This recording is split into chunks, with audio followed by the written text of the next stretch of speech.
And next diri mga higala, diri gibuhusan na nila. Tara. So atong ihapon na pud og usab mga higala ug sa tong mga poste nga napatindog na ug unsa pa tong napalang sa drill or pag board piling.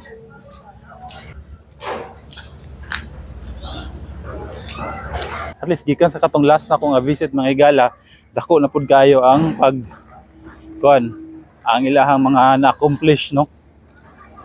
Diri sa ulas nga viaduct. O diri inani oh. Kini gitanggalan na nila kan murag pulmahan.